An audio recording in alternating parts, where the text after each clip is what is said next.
Alright, ladies and gentlemen, we are back on the play for round 1. This is almost tempting because I can cycle the right, so I have 2 shots at drawing. Well, I kinda wanted red. Like, if I just draw black, I'm not even in a good spot. This hand has potential, like if there's, 2 land including a red on top, it's just awesome. Like curving the Kenra into Dream Stealer with some removal backup seems like a pretty much the best I can do. However, it is risky. It's close. Like this is a 17 land deck. This is not a 16 land deck because I'm not playing a ton of cycling. So we basically have a little bit less than 50% to draw a land twice.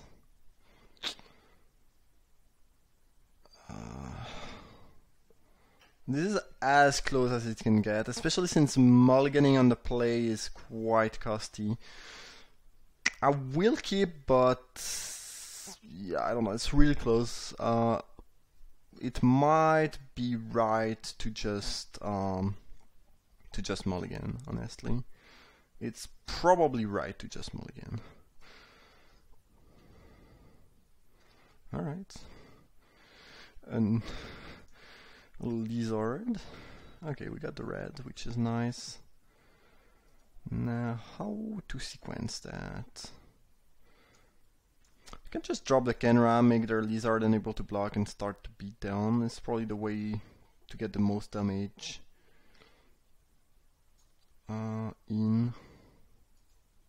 Yeah, seems fine.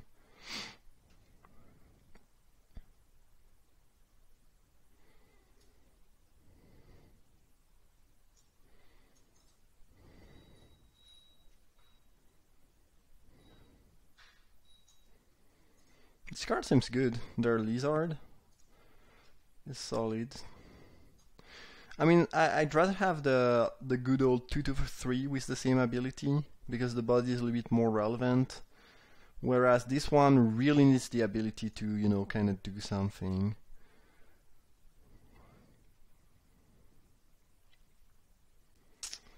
Bitterblade Warrior. Alright. Several options. We could just pray the warrior, attack for 2.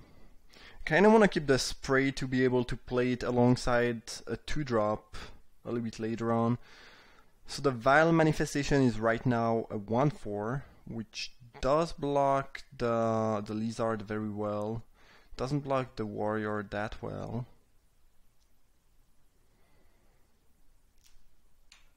I think I'm pretty much fine trading my Kenra for their warrior if they want to block. That's fine. I mean, my thing will give me value later on, granted the game goes long enough. So if they want to trade, I'm fine with that. And again, I'd rather be mana efficient with my magma spray. I think I'm just gonna drop the archer here and probably maybe trade, or I mean, if they beat down with both creature, I could also I mean, right now I'm winning the race, so I don't really mind being there either, but I might just block the warrior. We shall see. Another option would have been to play the manifestation, then they can attack and exert the warrior. They can't really attack with Sandwala though. It's interesting. Just gonna block. I'm a little bit short on mana right now, so I don't really want to take too much damage if I'm not drawing lands. Okay, there's a land. Just gonna play it and drop my 1/4, I guess, and pass.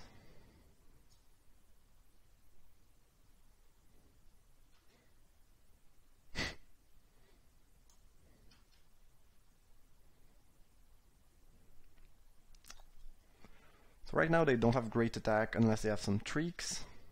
It looks like they do. Just gonna block the lizard here. If they spend their turn pumping it, I could also double block something. So I could double block the lizard, and yeah, I think this is pretty good. They could also not do anything and trade for the Kenra, which I'm fine with. But they nothing can really go super bad because, well, actually I don't really know. I don't know the trick from the new set that well, but this seems like a fine block because they need to pump it and then have a 1-mana trick. Interesting. So they pumped the lizard while I have no idea why they did that. It doesn't do anything. They could have just traded for the Kenra. Weird. Pretty happy with this outcome though. And here I believe we played Dreamstalker because we want to play this as quick as possible. And then we have a 1/4 that can block.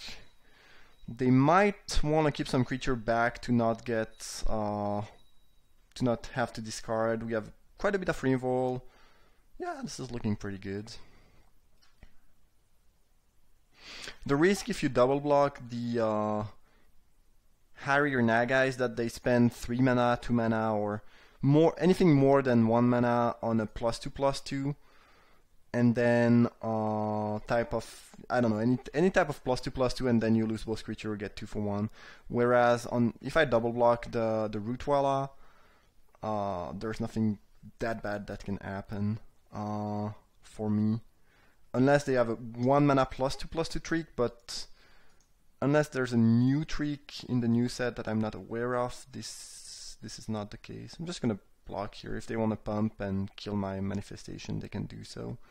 If they have some type of trick. Yeah, this is the type of things I wanted to avoid.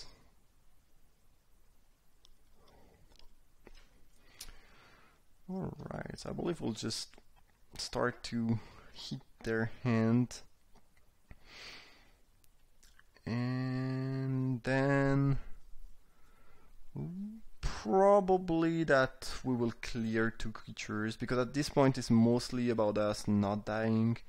I think between the Kenra in the graveyard, the Dreamstealer on the battlefield, and the amount of removal in our hand, we just want to make sure we don't take too much damage. And I'm gonna do that main phase to play around pump spells and whatnot. Alright, good. I like where this is going.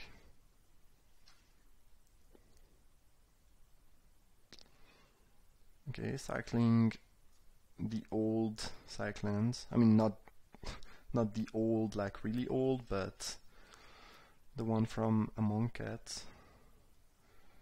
And we'll get some more cards because we can, right? And I think we'll just keep Torment of Venom in hand. No need to main phase Puncturing Blow the Mummy. Probably just taking 2, by the way. If they attack, I'd rather kill a bigger thing. Like, this Mummy is really not a big deal. And this is a white-green deck, and I have a 3/4 lifelink in hand, so I don't really care about... I mean, I'm not really worried about getting too low, and 9 is still very high. If they don't do anything... Okay, what does that do? Rest the Stealer, which can come back for 6. Alright. Exert. Yeah, I'm probably just gonna kill that, and I guess I will take 3.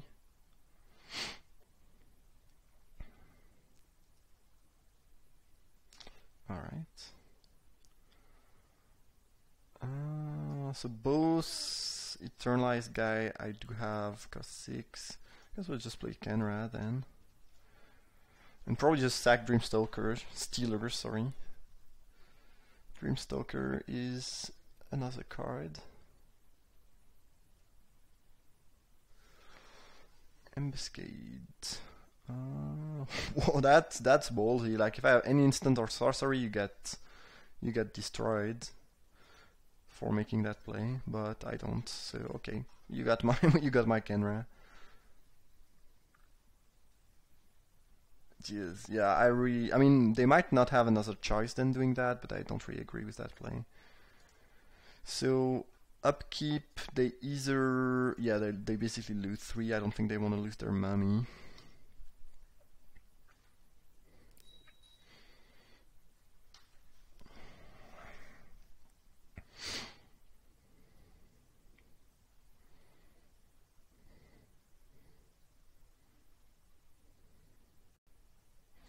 Fan bearer. Yep, sure.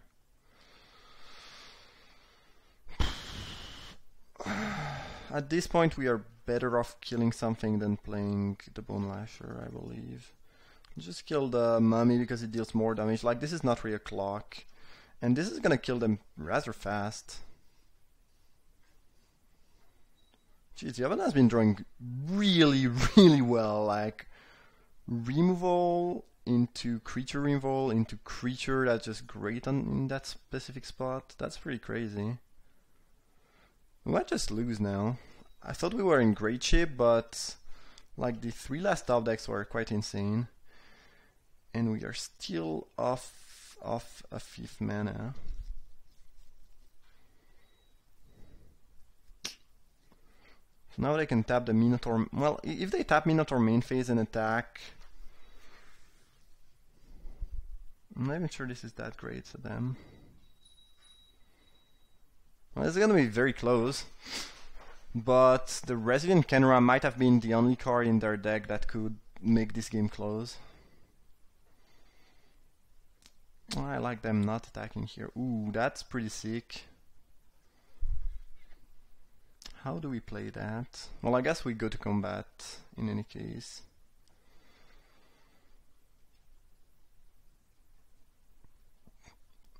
Then they will tap the Minotaur, I assume.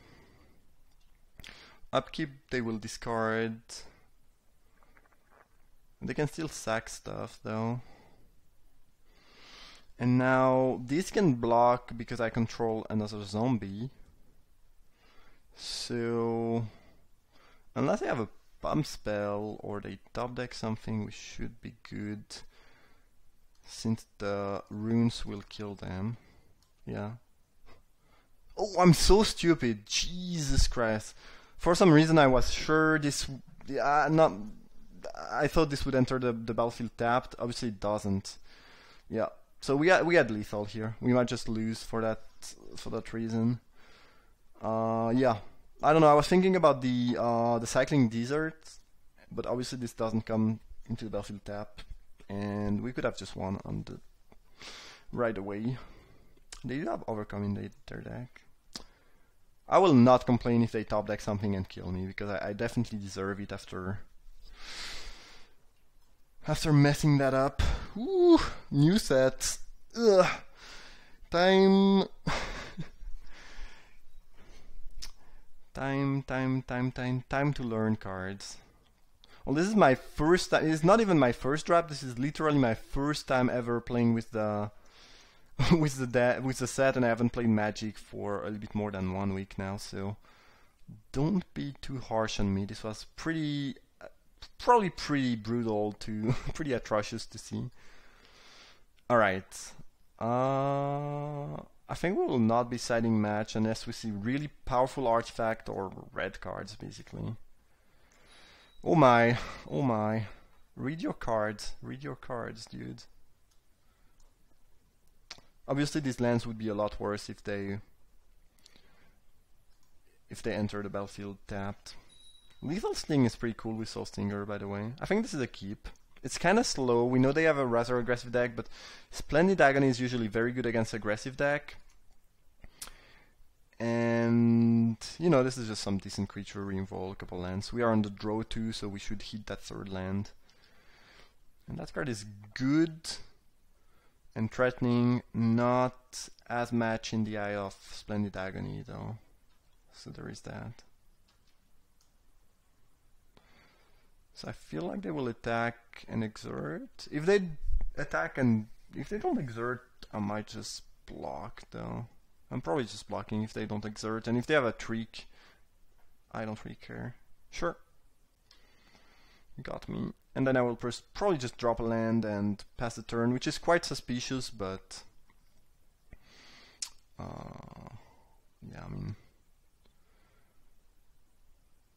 it's not like they have a great attack anyway, so we'll see. We shall see, I guess.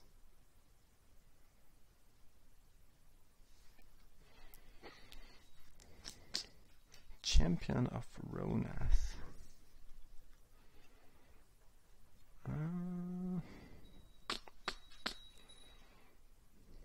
Might just want to. I'm probably just gonna.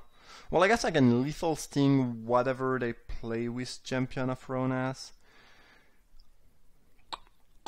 If I don't draw land.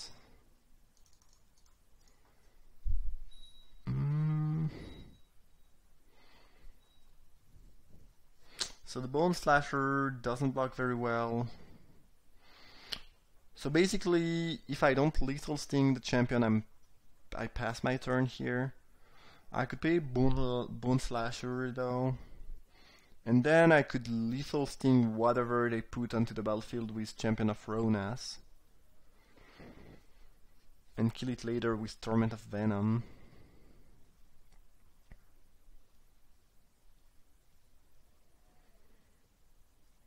It's kinda close.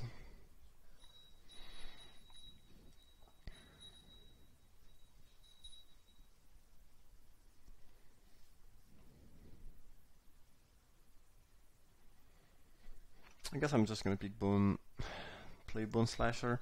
Don't really want to take 3, let them get a pretty huge tempo swing off the Exert. Then I have to kill whatever they played off the champion. The champion stay tapped, but if they play another pretty big creature, it starts to be a lot of things on the board that I don't really deal very well with. It's a close call. It'd be much easier if the Bone Slasher could block.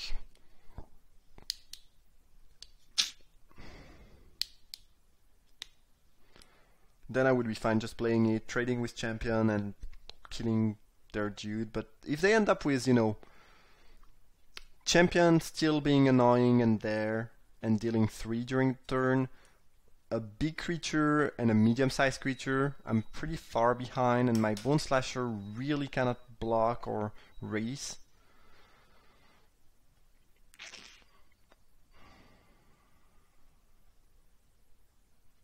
If they have something big, they will be able to cast it with that and their lands pretty soon. So there is that too. I think I'm just gonna with the Sting, which is not a great line, but feels a little bit safer, and it avoids us falling behind. And I'm not gonna trade 1 for 1. Even if they use that to get some more mana, I don't care. I don't really want to take 1 here. We know they have the Overrun effect in their deck, which is also a good reason to not let them have a bunch of creature. I'm completely fine with this exchange. And send one. Sure. I'll take that any day of the week. I would also take a land if I could. Dreamstealer is not bad though.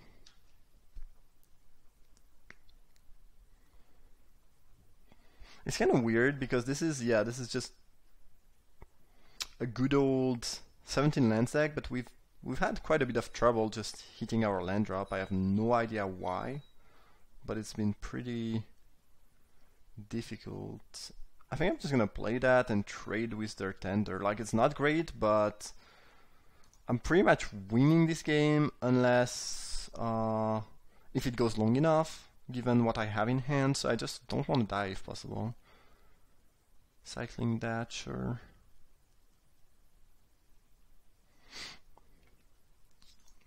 Yeah. Yep. Trade, sure. Damn. Well, this is clunky.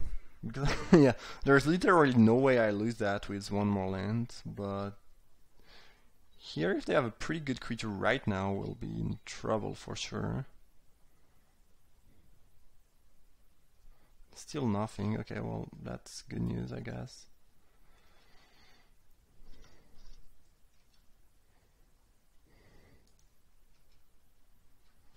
Just gonna use Torment of Venom. I could play Soul Stinger. If they have another compulsory rest and put me down to 2, it's not so good for me though.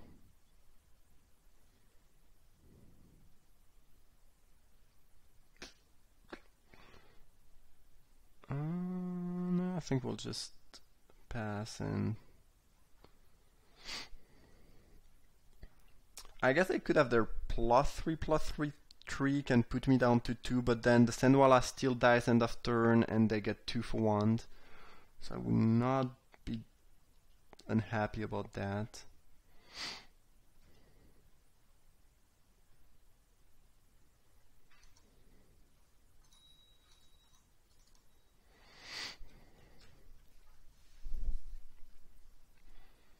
And they discarded the 4S to the ability. Okay. Now the question is, what's the best? Playing Manticore Eternal or playing Torment of Scarabs? I think we'll just play the Eternal. This is like a pretty fast clock. We have the Kenra in the graveyard. Binding Mummy, sure.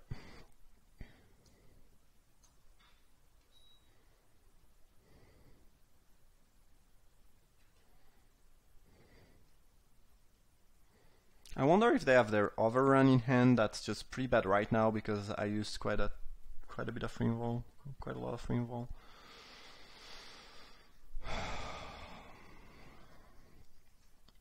We could go Puncturing Blow, the Binding Mummy. The thing is, if we play Curse Minotaur, we can sack the Dream Stealer, which means that we'll be at 8 and that at 7, I guess, and that their +3/+3 trick cannot kill us.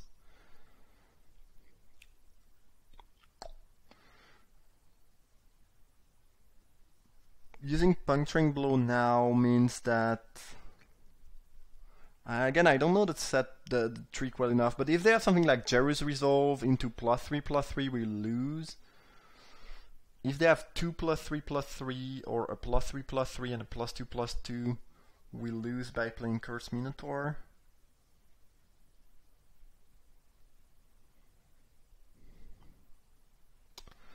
Playing Minotaur means they are extremely dead next turn. I think this is the right play. But we could die if they have 2 Pump Spell, I guess. Looks like they don't. Alright, well, we got there. After an atrocious misplay game 1. But that deck seems solid because we kind of got stuck on land against quite an aggressive deck, and we still ended up in, you know, decent enough situation, I believe. Alright, that was round 1. Hope you enjoyed it. Thank you for watching, and see you for round 2.